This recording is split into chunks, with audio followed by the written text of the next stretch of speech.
Muy buenas noches, bienvenido a este tiempo especial donde estamos estudiando acerca de la Biblia y vamos a ir, como ya lo hiciéramos con el libro de Gálatas, a través de otro importantísimo libro en el Nuevo Testamento. Según se ha dicho que después del libro de Romano, este libro que vamos a estudiar es el segundo en importancia por el contenido que tiene, por la instrucción, la enseñanza, la teología y también por cómo proyecta lo que es la enseñanza el escritor de este libro. Me refiero al libro de Hebreos, sí, este libro que quizás muchos no han leído, no se han dedicado a leerlo, pero que es un libro con un contenido que, por supuesto, es importante para nosotros como cristianos que podamos conocer y descubrir en él todo esa maravillosa revelación que el Espíritu Santo trajo para la iglesia y para que quedase a la posteridad. El primer párrafo del libro de Hebreos dice lo siguiente: Dios, habiendo hablado muchas veces y de muchas maneras en otro tiempo a los padres por los profetas, en estos postreros días nos ha hablado por el Hijo, a quien constituyó heredero de todo y por quien asimismo hizo el universo, el cual, siendo el resplandor de su gloria y la imagen misma de su sustancia, y quien sustenta todas las cosas con la palabra de su poder, habiendo efectuado la purificación de nuestros pecados por medio de sí mismo, se sentó a la diestra de la majestad en las alturas, hecho tanto superior a los ángeles, cuanto heredó más excelente nombre que ellos. De esto trata justamente el libro de Hebreos, de la superioridad de Cristo, a lo que vamos a ver más adelante o esta noche, donde vamos a ver la comparación que va desarrollando el escritor con diferentes personajes que se van, eh, que están ahí en las escrituras del Antiguo Testamento. Y aquí ya nos habla de que este Señor Jesucristo es mayor, superior que los ángeles. Y lo importante o lo atrayente de este párrafo es el hecho de que Dios se ha comunicado con el ser humano, ha buscado la manera de establecer el contacto, mantener vías de comunicación con el hombre, y lo hizo a través de muchas personas, llamados los profetas. Un profeta es uno que habla de parte de, ¿ya? En este caso, los profetas del Antiguo Testamento hablaron de parte de el Señor. Es común escuchar la frase en boca de estos profetas decir: así dice el Señor. O sea, esta era la convicción que ellos tenían, la claridad que ellos tenían, porque ellos habían recibido la palabra audible de parte de Dios para comunicarla al pueblo. Y Dios habló de muchas, a través de muchos hombres y también de muchas maneras. Encontramos ya ahí en el Antiguo Testamento cómo Dios se revela a través de sueños, a través de figuras, a través de mensajes, a través de visiones. De tantas formas el Señor se fue mostrando y revelando a los hombres acerca de sus caminos, sus propósitos y también, por supuesto, enseñándonos acerca de su persona. Este libro, una de las cosas que ha generado discusión a través de los tiempos hasta la fecha actual, es que no hay una certeza de quién haya escrito el libro de Hebreos. Muchos atribuyen la autoría al apóstol Pablo, ¿ya? Pero según otros estudiosos, no es Pablo el que lo escribió, porque el tipo de contenido, el lenguaje, el uso del griego que está allí, no es el estilo del apóstol Pablo, aunque podría serlo también, entendiendo de que cada persona va evolucionando y se va perfeccionando en lo que es la expresión, ya sea de poder hablar o poder redactar, escribir. Entonces, es probable, pero hay serias dudas al respecto. Una es que Pablo siempre en sus cartas acostumbra a identificarse él como autor y a identificarse como apóstol de Jesucristo con el llamado que Dios le había hecho a él. Y él hace esta presentación en sus cartas. Siempre hay una introducción en todas sus cartas. Hebreos, como leíamos aquí en el párrafo del capítulo 1, no tiene esta presentación del autor en sí. Comienza de lleno a el tema que el autor quiere llevarnos, quiere conducirnos a través de este libro, ya que al final lo llama una breve exhortación, ¿ya?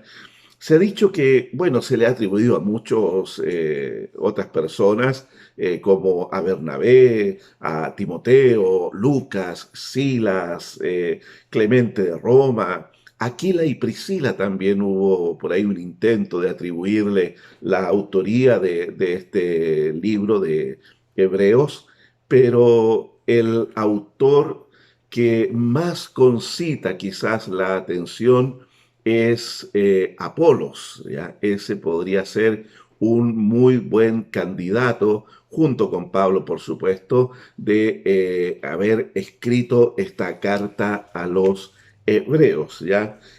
¿Por qué se dice que Apolos pudo haber sido el autor de esta carta? Primero, recibe el Evangelio de segunda mano, ¿ya? Y por lo que vemos en el capítulo 2 ya nos habla justamente acerca de esto ahí, de haber recibido el Evangelio de segunda mano. Dice, por tanto, es necesario que atendamos con más diligencia a las cosas que hemos visto y oído. No sea que nos deslicemos, a las cosas que hemos oído, perdón, no sea que nos deslicemos. Porque si la palabra dicha por medio de ángeles fue firme y toda transgresión y desobediencia recibió justa retribución, ¿cómo escaparemos nosotros si descuidamos una salvación tan grande? La cual, habiendo sido anunciada primeramente por el Señor, nos fue confirmada por los que oyeron, testificando Dios juntamente con ellos, con señales, prodigios y diversos milagros y repartimiento del Espíritu Santo según su voluntad. Entonces ya vemos acá que el autor que se incluye en este párrafo acá, dice que él recibió la palabra, que le fue anunciada la palabra por aquellos que recibieron primeramente del Señor el Evangelio. Bueno, aun cuando Pablo no estuvo en los 12 apóstoles, pero en el libro de Gálatas dice que el Evangelio que él predicaba no lo recibió de hombre alguno, sino directamente por revelación de Jesucristo. O sea, estamos hablando que lo recibe de primera mano. En cambio, aquí el autor está diciendo que él recibe el Evangelio que le fue anunciado por quienes recibieron de parte del Señor la instrucción. Entonces eso es un punto bastante débil para atribuirle a Pablo la autoría de este libro de Hebreos, y la opción más, podríamos decir, aceptable puede ser a Apolos, ¿ya? El autor entonces vemos acá que no es testigo directo de Cristo mismo, del ministerio del Señor, sino que recibe la palabra del Evangelio de segunda mano, ¿ya? También conoce la situación presente de la iglesia ahí, en ese lugar donde es enviada la carta. Martín Lutero en el siglo XV, fue el primero que postuló a la autoría de Apolos, ¿ya? ¿Por qué? Porque cuadra perfectamente esto en su capacidad, en todo lo que era la elocuencia que tenía este hombre. Nos dice ahí en el libro Los Hechos, en el capítulo 18, versículo 27, nos habla justamente de que era un varón elocuente en palabras y que podía argumentar y convencer y persuadir. Ya era estaba muy preparado en todo lo que era el conocimiento de las escrituras, ¿ya? Y justamente el escritor del libro de Hebreo requiere de un hombre preparadísimo, nos dicen los eruditos en el griego, ¿no es cierto?, de que el cómo armoniza el lenguaje, cómo armoniza las ideas, cómo las va exponiendo, nos habla de una persona preparadísima, lo cual también, por supuesto, Pablo también encaja en esta descripción, ¿ya? Entonces, pero Apolos se destaca por su elocuencia, Apolos se destaca por la forma como él expone las ideas dentro de un contexto griego también, donde estamos hablando de judíos de la diáspora. ¿Qué quiere decir eso? Judíos de la diáspora eran los judíos que no vivían en Palestina, no vivían en Jerusalén ni en Galilea, sino que eran judíos que estaban instalados, radicados en diferentes ciudades del Imperio Romano, donde también la cultura griega jugaba un papel muy predominante sobre sus vidas, sobre su pensamiento. Bueno, Apolos era natural de Alejandría. Alejandría en esos tiempos era un reconocido centro cultural. Es famoso lo que es la biblioteca de Alejandría. También allí es importante notar que se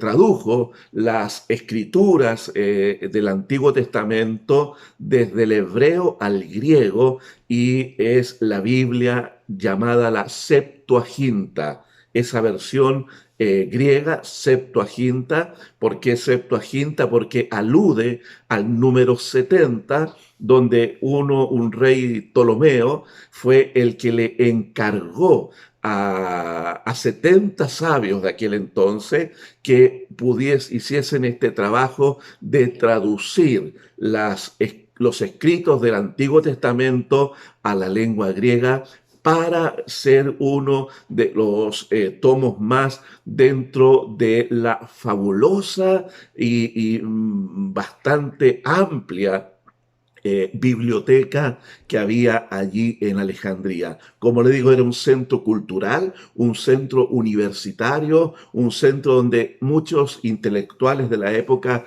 estaban en ese lugar. Bueno, por lo visto, Apolos de Alejandría era uno de ellos también. Entonces, una vez que se ve y se estudia este libro de Hebreos, ahí los eruditos, los estudiosos nos han dicho de que la belleza del lenguaje, la armonía de las ideas allí compartidas, de el conocimiento que tiene el autor de todo lo que es la versión griega del Antiguo Testamento, la Septuaginta que hablábamos recién, ya es evidencia de que apuntan fuertemente a Apolos como el autor, ¿ya? Bueno, si vemos lo que dijo Orígenes, uno de los padres de la iglesia, en el año 225, o sea, estamos hablando del siglo III de nuestra era, Orígenes dijo lo siguiente, dice, ¿quién escribió, dice, el libro o la carta a los hebreos? No sabemos ciertamente. Solo Dios sabe. Así lo dijo. Solo Dios sabe. Bueno, ¿quién haya sido? Pablo, Apolos, Lucas, o cualquier otro, la verdad es que no es trascendente, porque lo que importa aquí es que este libro tempranamente fue reconocido por la Iglesia como un libro inspirado por Dios, por el Espíritu Santo de Dios. Y al ser así, eso le da el valor en sí mismo, no importando quién haya sido el autor de este libro. Y eso es lo que para nosotros debe tener el valor que esperamos en cada uno de los libros que están puestos allí dentro de esta recopilación de libros que llamamos la Biblia, la palabra de Dios. ¿Ya? Eso es lo importante. Ahora, si no fue ninguno de estos y después nos encontramos con la sorpresa de que el autor es otro, alguien dijo lo siguiente: si nosotros supiéramos que una obra de arte eh, no fue hecha por el autor, una obra de arte reconocidísima, ¿ya? La Mona Lisa, por ejemplo, ya no fue pintada por Leonardo da Vinci y después se descubre que fue otro el pintor, entonces eso se sumaría más un hombre, un artista de primera línea se sumaría. Y en este caso, un escritor, un autor de primera línea se sumaría a los ya candidatos que tenemos en la escritura.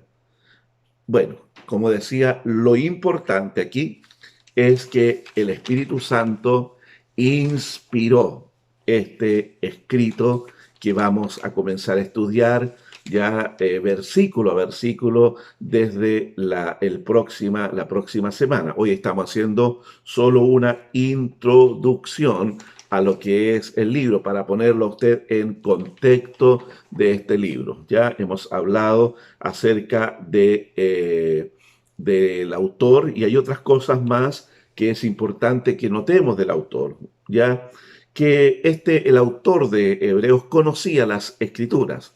Cuando hablo de las escrituras, me estoy refiriendo específicamente al Antiguo Testamento. Recuerde que al momento de escribirse o durante el transcurso desde la resurrección de Cristo hasta fin del siglo primero, año 95, 96, se escriben, se redactan cada uno de los libros, evangelios y cartas y por último el Apocalipsis durante ese tiempo, durante ese lapso, ¿ya? Entonces, cuando se hace referencia a las escrituras en el Nuevo Testamento, usted tiene que pensar que está hablando del Antiguo Testamento allí, ¿ya? Entonces, el conocedor, el escritor de esta carta a los hebreos era un amplio conocedor de la escritura del Antiguo Testamento, ¿ya? Ahora, era un buen teólogo también. Era una persona que tenía una doctrina basada en las escrituras y una correcta interpretación de los eventos que están narrados, que se van desarrollando a través de todo el lapso del Antiguo Testamento. Hay una correcta interpretación de esto y una aplicación, por supuesto, donde se establece claramente ahora, también junto con la superioridad de Cristo, la gran diferencia que hay entre el antiguo y el nuevo pacto. Uno de los temas centrales, uno de los temas muy tratados dentro de este libro. En ningún otro libro del Antiguo Testamento trata esta diferencia y argumentando de manera muy contundente cómo el nuevo pacto viene a desplazar, viene ya a dejar nulo, inefectivo el antiguo pacto que había con Israel. Y ahora se establece un nuevo pacto de Dios a través de Jesucristo con cada creyente que se convierte a Él. Ya eso es importante, donde ahora se establece un camino libre hacia la presencia de Dios. ¿Ya? Otra cosa, como decía ya, estaba familiarizado con la Septuaginta, el escritor de este libro de Hebreos. ¿Ya? Tiene las citas que toma del Antiguo Testamento, que, mire, escuche este dato, son 303 versículos que tiene este libro y 154 versículos aluden a diferentes pasajes del Antiguo Testamento. O sea, la persona que escribe, el hermano que escribe esta carta, es una persona versada en el Antiguo Testamento. Y quiero decirle algo importante para que usted pueda también entender la magnitud de lo que le estoy diciendo. Hoy en día, usted puede tener muchas versiones de la Biblia a su alcance. Y de seguro, si tiene en su computador un programa como la Eastword, Logos, Beca y otros, usted tiene acceso a una cantidad impresionante de Biblias y diferentes versiones allí en su computador o en su celular también. Pero en ese tiempo nadie podía tener una Biblia en su casa. No era factible. Estaban en centros como las sinagogas. Ahí habían versión de diferentes rollos de las escrituras, de los libros de lo que era el Antiguo Testamento. Entonces, la Biblia se memorizaba, se escuchaba la lectura en la sinagoga y la persona desde pequeño, desde niño, tenía que ir prestando atención para ir memorizando la escritura. Hoy tenemos la división en versículos y capítulos, pero en ese tiempo cada libro era un todo, de principio a fin. No había esas divisiones que hoy tenemos. Entonces, la persona que lograba tener este conocimiento del Antiguo Testamento que nosotros vemos y vamos a ir descubriendo en el libro de Hebreos, es una persona con una capacidad extraordinaria, una persona muy entendida, muy estudiosa, dedicando mucho tiempo a la lectura de la palabra para poder citar todos los textos que están allí vertidos en este libro de Hebreos, ¿ya? Entonces, podemos decir que el autor era una persona excepcional en el conocimiento del Antiguo Testamento, no teniendo los recursos ni los accesos que hoy usted, por la gracia de Dios, tenemos, ¿ya? Era un gran orador, una persona con una capacidad de oratoria impresionante, porque la argumentación, cómo la va desarrollando, cómo va envolviéndote a través de la lectura. Y yo te animo a que lo primero que hagas durante esta semana, antes del lunes, le des una lectura de principio a fin. Son 13 capítulos apenas. Dale una lectura de principio a fin y vas a ver cómo el contenido te va a envolver y vas a echar a correr tu imaginación y la palabra va a cobrar vida. Este escritor era un hombre con una capacidad extraordinaria para exponer los argumentos, las ideas que él quiere reflejar allí, ¿ya? Es un hombre, un escritor también con un corazón pastoral, con un fuerte sentido pastoral. Él está profundamente preocupado por el estado espiritual de sus destinatarios. Hay tantas exhortaciones a través del libro donde los llama a permanecer en la fe, donde los llama a cuidar el corazón, donde los llama a mantenerse en la carrera, donde los llama a tener una conducta de sujeción también a sus líderes espirituales. Entonces, él muestra una cabal preocupación por aquellos que son los destinatarios de esta maravillosa carta, de este maravilloso escrito que nosotros vemos aquí en el libro de Hebreos, ¿ya? Aunque es judío el escritor, porque se nota, ¿no es cierto?, queda ahí para palparlo, que tiene un trasfondo judío el escritor, también está imbuido en la cultura griega. Cuando habla acerca de lo temporal, de lo pasajero de este mundo, de que lo que vemos en este mundo solo es figura y sombra de lo real, de lo verdadero, de lo permanente, eso está también parte de lo que era el pensamiento griego. Ahora, no quiere decir que él está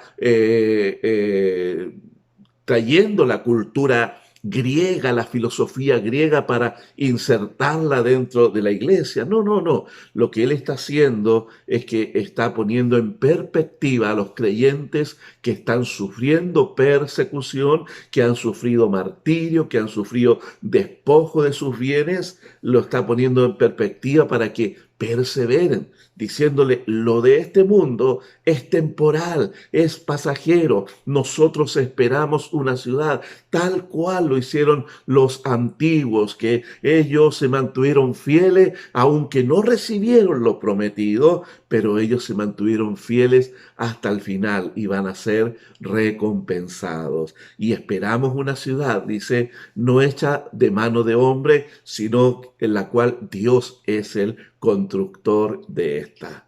Entonces, vemos ahí también que hay dentro del pensamiento de este hombre está todo lo que es la concepción de lo que es el Antiguo Testamento y cómo esto también tiene una proyección hacia el pensamiento griego también, ¿ya?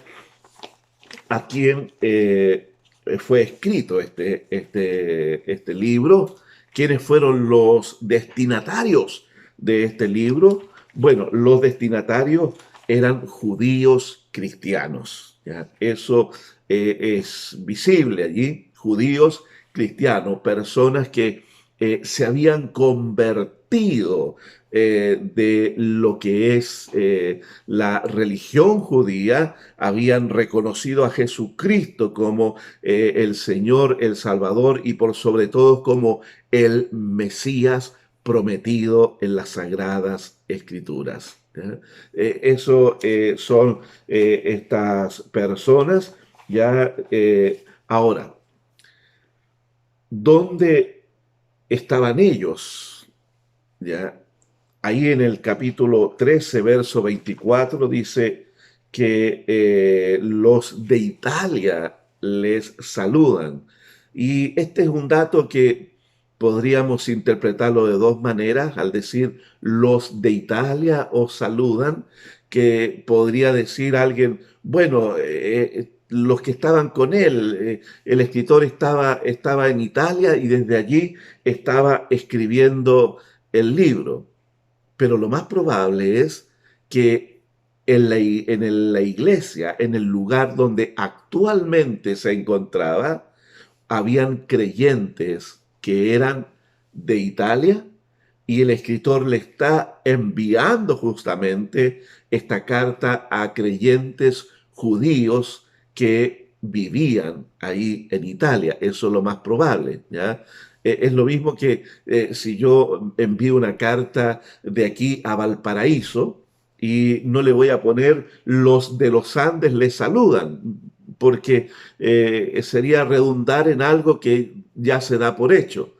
Pero si aquí hay un grupo de creyentes que son, en su momento fueron porteños, fueron de Valparaíso. Entonces yo le digo, los hermanos de Valparaíso que forman parte de nuestra iglesia aquí en los Andes, les envían cariñosos saludos, les recuerdan a cada uno de ustedes. Eso tiene más sentido. Entonces, los destinatarios, lo que se ha creído siempre es, o principalmente es, creyentes que, habiendo dejado el judaísmo, se convierten a Jesús y están viviendo en Roma y se reúnen allí en las diferentes iglesias que estaban en las casas allí, a través de la ciudad esa imperial de Roma. Ahí están estos creyentes, ¿ya?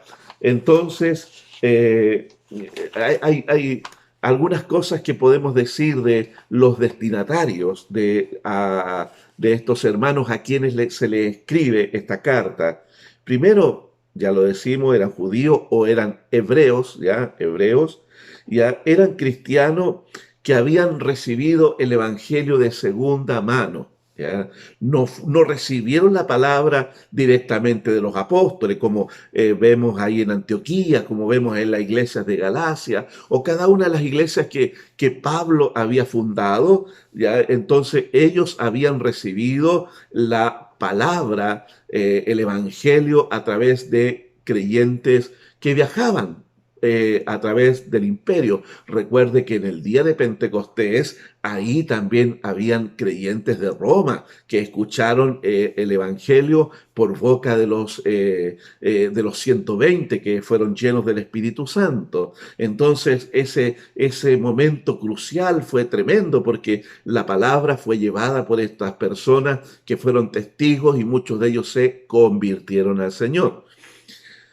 Pablo en la carta a los romanos le expresa a los hermanos allí en Roma, cuando escribe Pablo, lo más probable que escribió de Corintio, le expresa a los romanos y le dice, anhelo y quiero estar con ustedes, quiero conocerlos a ustedes y quiero ir, que me ayuden a llegar hasta España con el Evangelio. Entonces, Pablo reconoce ya en esa carta, se da por hecho, de que antes que él visite Roma, ya existía una iglesia allí en la capital del imperio. Entonces, Pablo fue el primero de los apóstoles. Se piensa que Pedro también llegó hasta allá, pero fue el primero de los apóstoles que llegó con el Evangelio a la ciudad de Roma. Perdón, no con el Evangelio. Fue el primero de los apóstoles que visita la iglesia ya establecida en Roma. Cosa que cuando usted lee el libro de los Hechos, vemos nosotros que cuando Pablo llega a Italia, hermanos estaban esperándole ya, los cuales para darle un recibimiento. Entonces, no fue ninguno de los apóstoles que fundó la iglesia allí, que inició la iglesia, sino que esta fue fundada por creyentes que reciben la palabra de los apóstoles y ellos la comunican. Entonces estamos hablando de una segunda generación de creyentes. Eso destruye el mito que se dice que Pedro fundó la iglesia en Roma. Eso es un mito, eso es una historia falsa para darle consistencia a la sucesión papal que Roma exige o demanda como un derecho, diciendo que Pedro fue el primer papa en Roma. No es así, no es tal cosa. Ya era una iglesia que ya llevaba tiempo, una iglesia establecida ya. Vemos nosotros ahí en el libro de Corintios, donde también está Aquila y Priscila, que habían sido expulsados de Roma. Era un matrimonio creyente, era un matrimonio que ya conocían a Jesús y ellos fueron expulsados de Roma ya en el año 49, allí para el edicto de Claudio. ¿Ya? Entonces, la iglesia ya llevaba bastante tiempo cuando se escribe esta carta y vamos a ver por algunos pasajes que también aparecen allí en la escritura. ¿Ya? Eran cristianos, como le decía, como dice en el capítulo 5 de Romanos, aquí en el versículo 12, les voy a leer, dice ahí, porque debiendo ser ya maestros después de tanto tiempo, ¿se da cuenta? No era una iglesia nueva. O sea, ¿cuál era la expectativa del escritor aquí hacia esta iglesia? Ustedes ya deberían estar en un estado de madurez que les permitiera ya poder estar enseñando la palabra a otros. ¿Por qué? Porque ya llevan mucho tiempo conociendo el Evangelio, conociendo esta verdad de Dios. Entonces, no eran creyentes nuevos, no era una iglesia joven como la iglesia de Galacia, por ejemplo, donde Pablo le dice, ¿cómo tan pronto se apartaron del Evangelio si Jesucristo fue presentado ante ustedes como crucificado? O sea, Pablo está hablando allí de que hubo tan poco tiempo de cuando él estuvo con ellos y que luego entran los judaizantes y los apartan de la verdad. Estos creyentes acá llevan mucho tiempo ya conociendo y ya deberían estar en un estado de madurez ya mayor, de estabilidad, de firmeza, de ser instructores de otros, lo que le está pidiendo acá el escritor de la carta, ¿ya? Dice que ellos en tiempos pasados también habían combatido el sufrimiento, habían experimentado también la persecución y aún la estaban experimentando, aún estaban padeciendo situaciones. Y producto de todas estas padecimientos, vamos a ir descubriendo en la carta como la exhortación del escritor a que ellos permaneciesen firmes en lo que es la fe de Jesús, es porque estaban siendo tentados ellos a volver al judaísmo, o sea, a convertirse en apóstatas de la fe. ¿Qué es lo que es un apóstata? Un apóstata es aquel que, habiendo conocido la verdad y habiendo dejado atrás sus antiguas creencias y conociendo la revelación del Evangelio, esta persona, por temor, por interés, por diferentes razones, renuncia a la verdad del Evangelio y vuelve a retomar aquello de lo cual el Señor lo había sacado.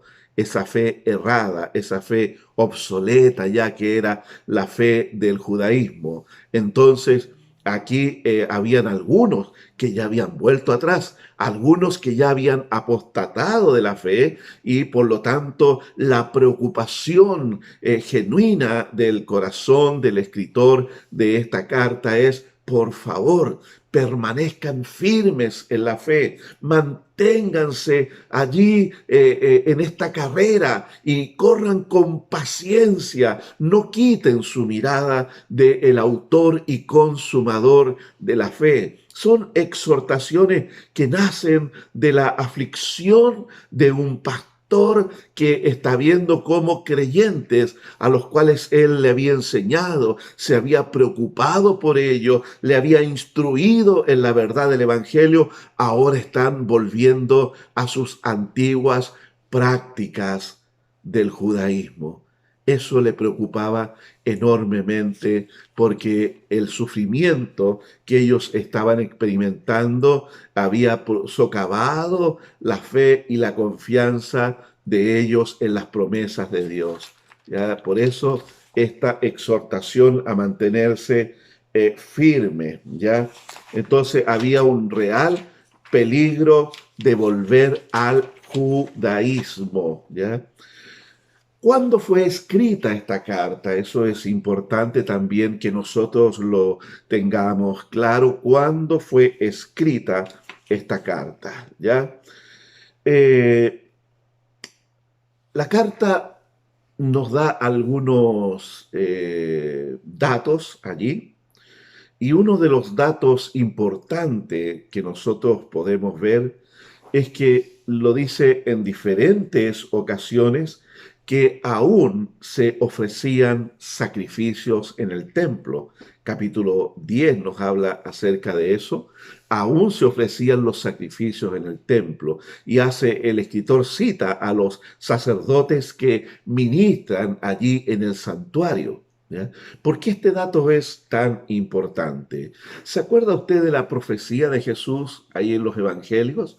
Cuando los discípulos le dicen, Señor, mira, mira qué tremendo edificio, mira qué piedras, qué maravilla, le dice.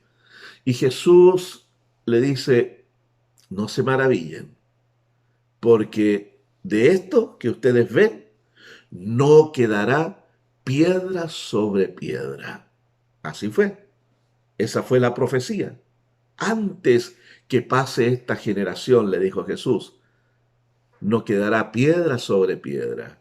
El Señor murió en el año 30 aproximadamente, y una generación consta de 40 años, ¿ya?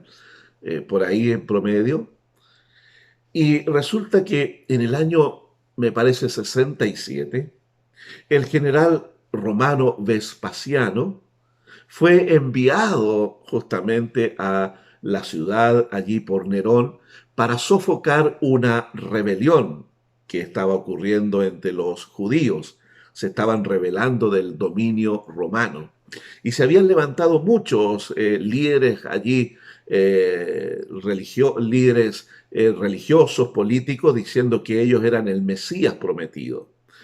Y Vespasiano sitió la ciudad durante mucho tiempo, y luego que muere el emperador en Roma, Vespasiano fue llamado a Roma, donde fue ungido como el nuevo emperador. Pero el sitio de la ciudad continuó, porque su hijo Tito fue el que continuó con el sitio de la ciudad, y al final pudieron tomar la ciudad, y los grupos rebeldes se escondieron o se refugiaron en el recinto del templo. Ellos pensaron y decían que ahí no les podía suceder nada. Los romanos llegan hasta el templo mismo, el cual estaba cerrado, y un soldado romano lanza una antorcha al interior y comienza a provocar un incendio en el templo. Resulta que una de las maravillas que destacaba el templo hecho por Herodes, que era una maravilla en sí, Herodes el Grande fue el que construyó ese templo, durante 36 años se demoraron en construirlo, donde las piedras estaban tan bien encajadas unas con otras, y nos dice la historia de que el incendio fue tan fuerte, tan potente, que sobre el techo del templo habían unas grandes granadas y frutos de uva que eran de oro, oro macizo. Y el calor del incendio derritió ese oro, lo derritió completamente. Y comenzó a correr el oro líquido por las rendijas de las uniones de las rocas del templo, de las piedras del templo. Entonces los soldados, para poder recuperar ese oro, comenzaron a desmantelar roca tras roca, roca tras roca. Hasta el final recuperaron todo el oro, pero no quedó piedra sobre piedra, tal como lo había profetizado el Señor. Y hasta el día de hoy el templo no ha vuelto a ser levantado. ¿Cuándo ocurrió eso? Ocurrió en el año 70 de nuestra era. Entonces, ¿por qué les anuncio este dato? Porque si Hebreos dice que aún los sacerdotes ministran, ofician en el templo, aún ofrecen sacrificios en el templo, esto debió haber ocurrido antes del año 70. Antes. Entonces ya tenemos un límite para fijar la fecha de esta carta a los hebreos. Antes del año 70 fue esto. De ahí no se volvieron a ofrecer sacrificios en el templo, ¿ya? Eso es importante. Ahora, decíamos también que estos creyentes están sufriendo persecución.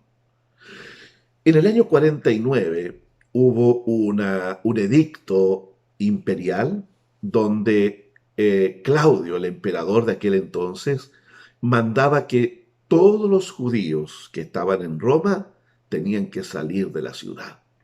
La verdad es que habían bastantes conflictos allí con creyentes también, con hermanos de la iglesia, y al final expulsaron a todos los judíos. Y esa es la fecha que yo le decía que sale Aquila y Priscila de ahí Roma, y muchos otros también judíos salieron de Roma. Entonces son esparcidos a través del imperio. Pero esta no fue una persecución tal, sino que fue un edicto de expulsión más que nada.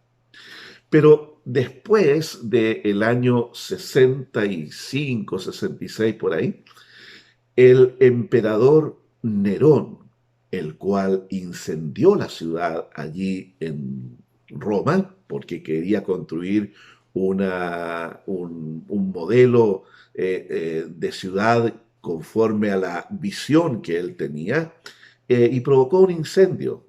Entonces Nerón culpó a los cristianos, porque los cristianos, comúnmente la iglesia del primer siglo tenía un mensaje bastante fuerte haciendo referencia a los últimos tiempos. Ellos creían firmemente que estaban viviendo los últimos tiempos. Recuerdo lo que dice el apóstol Pablo a los tesalonicenses cuando le dice acerca de la venida del Señor, dice, los que han muerto en Cristo, esto, o los que duermen en Cristo, estos resucitarán primero. Luego nosotros, los que quedamos, dice Pablo, seremos arrebatados juntamente con ellos para estar en el aire con ellos.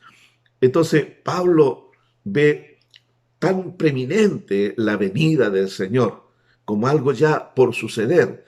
Ese es el mensaje de la iglesia. En la carta, la segunda carta de Pedro habla muy bien acerca de esto también. Ahora, el mensaje siempre contenía alusiones al juicio de Dios, que iba a ser un juicio con fuego y azufre derramado del cielo sobre todos los impíos. Entonces Nerón ocupa justamente este contenido de la predicación de la iglesia para acusar a los cristianos que habían incendiado Roma, para quitarse de las culpas. ¿Qué pasó con esto? Que la iglesia comienza a experimentar una fuerte persecución justamente allí en Roma. Entonces, ser cristiano ya era extremadamente riesgoso. Es más, si ellos se reunían como iglesia para celebrar sus cultos al Señor, había más posibilidades que lo descubrieran. Por eso el escritor de Hebreo en el capítulo 10, verso 25 y 24, 25 dice, no deben dejar de congregarse como algunos tienen por costumbre. La iglesia estaba siendo perseguida en ese momento, producto de este crimen que había cometido Nerón. Estaba siendo perseguida. Pero dése cuenta que ya las cosas habían cambiado con el edicto de Claudio. Entonces los judíos podían vivir pacíficamente allí en la ciudad.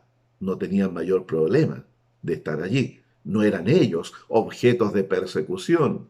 Entonces, para el creyente judío que había salido de la religión judía, le era por supuesto tentador volver al judaísmo para no sufrir la persecución por causa de su fe.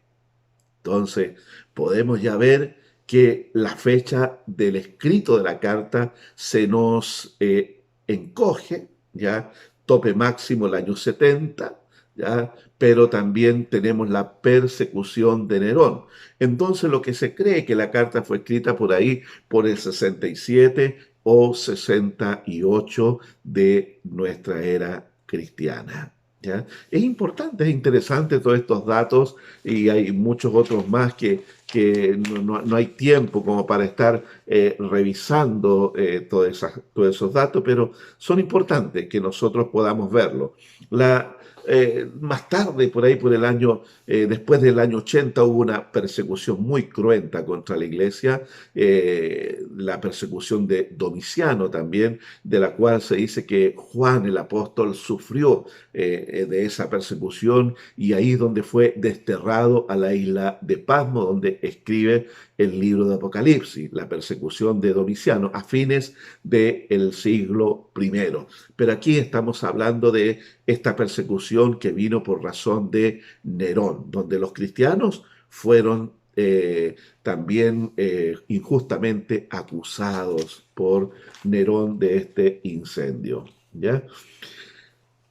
Características y ocasión de la carta, o sea, el contenido y el por qué, la necesidad de escribir esta carta, ¿ya?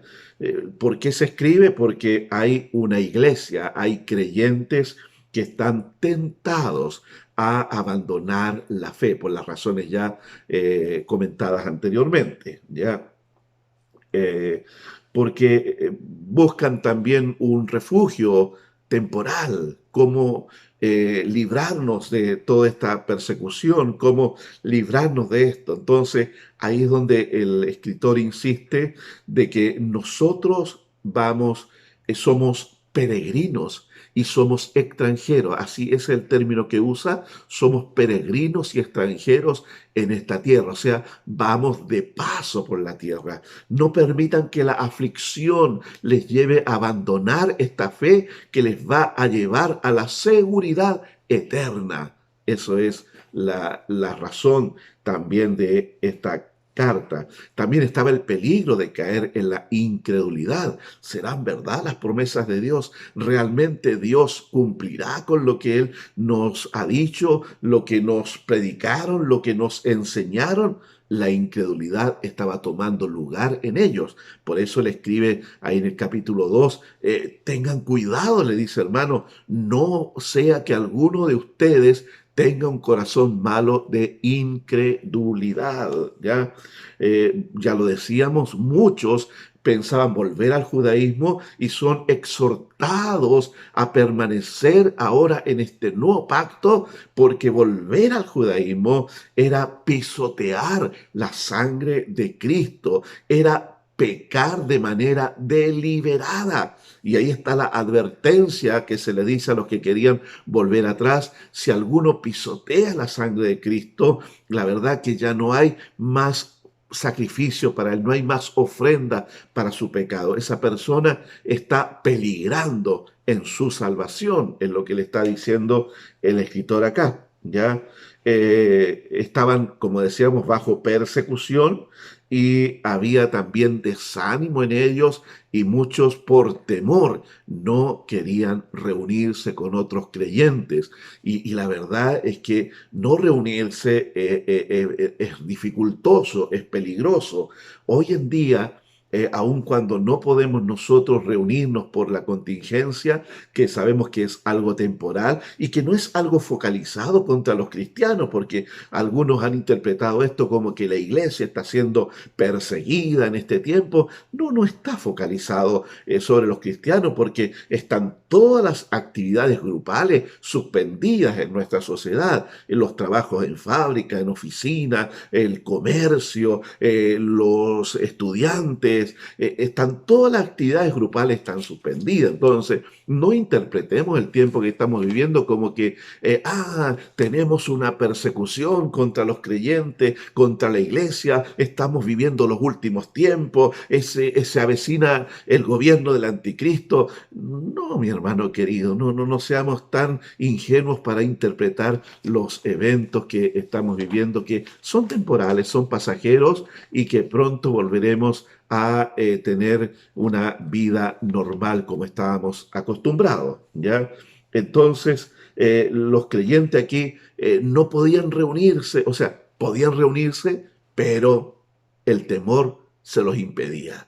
Ellos no tenían, como nosotros tenemos hoy, toda esta bendición de conectarnos a través de las redes, donde usted hoy está viendo esta enseñanza, está conociendo un poco más de este hermoso, maravilloso libro que vamos a comenzar a estudiar. Vamos a ir párrafo a párrafo, versículo a versículo, ir descubriendo la riqueza, el contenido que está allí, y usted puede edificarse y puede verlo cuantas veces quiera y puede ir revisando en la Biblia, la Escritura. Ellos no tenían nada de eso. Entonces, la carta que le escribe este escritor es lo que viene también a conformar y a ser parte del Nuevo Testamento que tenemos nosotros hoy, parte de la Biblia. Entonces, esta carta era una exhortación a que ellos no dejaran de reunirse, porque era necesario reunirse. Hoy día también es necesario reunirse, pero insisto, tenemos más recursos para poder sobrellevar de buena forma estos tiempos así que nos toca vivir también. ¿Me entiende?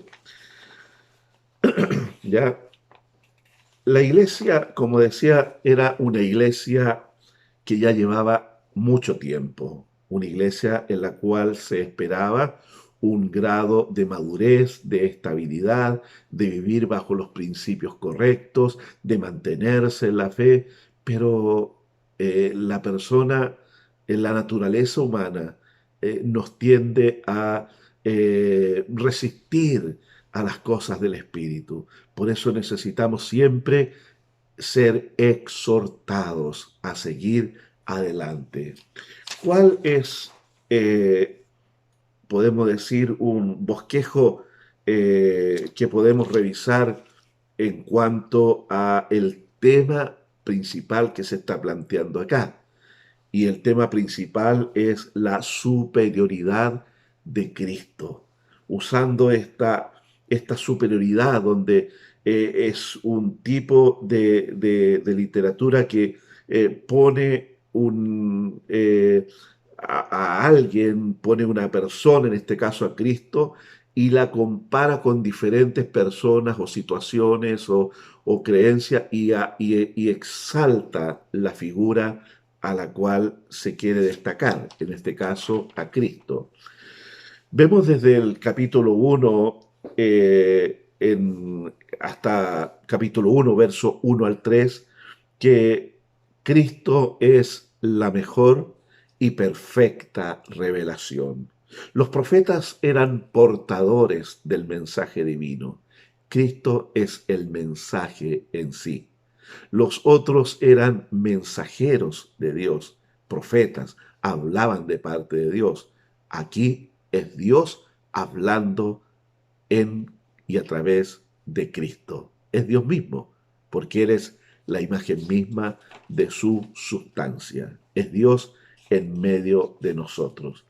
Cristo, desde el capítulo 1, verso 4 al 14, es superior a los ángeles. Los ángeles son solo criaturas. Cristo es el creador. Luego tenemos en el capítulo 3, verso 1 al 6, Cristo superior a Moisés. Moisés siendo el más insigne de los profetas, el más reconocido, el más respetado de los profetas dentro de la nación de Israel, quien dice estaba cara a cara conversando con Dios, quien recibió de Dios la revelación de las tablas de la ley, era superior a todos los demás. Pero en comparación a Cristo, Moisés era el siervo sobre la casa. Era el que administraba la casa. Pero Cristo es el Hijo sobre la casa, es el diseñador y constructor de la casa. De eso está hablando ahí esa comparación. Aquí tenemos al que sirve, pero tenemos al dueño, tenemos al diseñador, tenemos al constructor en comparación con Moisés, que era solo un servidor. Cristo es superior a Josué. Aquí en el capítulo 4, verso 8, ya dice que Josué no pudo darles el reposo, pero Cristo es el verdadero y permanente reposo para el creyente. Luego tenemos en el 4:14 al 5:10, Cristo es mejor sacerdote. Todos los sacerdotes allí humanos estaban sujetos a debilidad, ellos cumplían un ciclo de vida, nacían y luego morían y venía otro en reemplazo. Cuando ofrecían sacrificios por el pueblo, tenían que primero ofrecer sacrificios por sí mismos por causa de su debilidad y su pecado, y ofrecían ellos sacrificios ajenos. Ellos traían un animal y lo presentaban como una ofrenda en el altar. Pero Cristo es mejor sumo sacerdote porque es el sacrificio perfecto. No es un animal que trae ajeno, sino que Él mismo es el Cordero de Dios, el sacrificio perfecto, hecho una vez y para siempre. Y es de una vida indestructible. Lo dice ahí en el capítulo 5 de Hebreos, ya una vida indestructible y sin pecado. No estaba sujeto ni a debilidad ni limitado por el pecado. No, él era sin pecado, el sacrificio perfecto. Luego vemos a Cristo superior a Abraham, capítulo 7, verso 4 al 10, ¿ya? Dice que Abraham dio los diezmos de todo a Melquisedec, ¿ya? Entonces, Melquisedec, que es rey de Salem o rey de paz, como tiene que explicarlo el escritor, ahí él es una figura de Cristo mismo. Entonces dice que Leví, quien recibe los diezmos del pueblo, dice los descendientes de Leví, ellos en Abraham entregaron sus diezmos a Melquisedec y de Melquisedec reciben la bendición. Entonces dice allí que el mayor bendice al menor, o sea, Melquisedec era superior a Abraham. Y está hablando que el sacerdocio de Cristo no es de la línea de Leví, porque Cristo nace de la tribu de Judá. ¿Entienden? Entonces ahí nos dice que establece una nueva línea sacerdotal en semejanza al sacerdocio de Melquisedec, un sacerdocio indestructible que no tiene principio y no tiene fin, un mejor o mayor que Abraham. Cristo es un mejor pacto para el hombre. Capítulo 8, versículo 13. El antiguo pacto estaba escrito en tablas de piedra. El antiguo pacto no podía perdonar al pecador. El antiguo pacto no tenía poder para transformar la vida del que se acercaba creyendo en aquello. El antiguo pacto no puede hacer perfecto al que lo profesa, pero Cristo, que es mejor pacto, ha sido ofrecido una sola vez y ha hecho perfecto una vez y para siempre a los que a Él se acercan. Y cuando habla de un nuevo pacto, está diciendo que el antiguo pacto queda obsoleto y desaparece. Y lo que permanece ahora es el nuevo pacto en la sangre de Cristo Jesús, porque este nuevo pacto tiene la facultad de poner la ley ahora en las tablas del corazón, capítulo 9 de Hebreos. Tiene la facultad, este nuevo pacto, de perdonar todos los pecados con un solo sacrificio, capítulo 10 de Hebreo, y hacer perfectos a los que se acercan a Él. Este nuevo pacto es maravilloso, es infinitamente mejor que el antiguo pacto, ¿ya? Cristo también nos habla y en el capítulo 11, superior a los hombres de la fe. Vemos a estos grandes héroes de la fe, a Abraham, a Noé también allí, a Enoch. Vemos a todos estos hombres que confiaron, dependieron de Dios, que hicieron maravillas usados por el Señor, hombres que le creyeron a Dios de todo su corazón y dependieron de Dios en todo tiempo. Pero Cristo es el autor y consumador de la fe. Podemos tener toda esta nube de testigos ahí, pero hay un abismo de separación que no se puede traspasar y allá está Cristo solo, brillando con un resplandor mayor, infinitamente mayor que todo el brillo de estos héroes de la fe. Cristo es superior pastor. Ahí en el capítulo 13 habla acerca de obedecer a vuestros pastores. Ellos cuidan por vosotros, sujétense a ellos, dice. Pero luego dice que Cristo es el gran pastor de las ovejas. Juan capítulo 10 nos habla claramente acerca de eso. Yo soy el buen pastor. El buen pastor su vida da por las ovejas. Hermanos amados, Hebreos nos revela de una manera deslumbrante a nuestro Señor y Salvador como el más excelente personaje que jamás haya vivido entre los seres humanos en todos los siglos.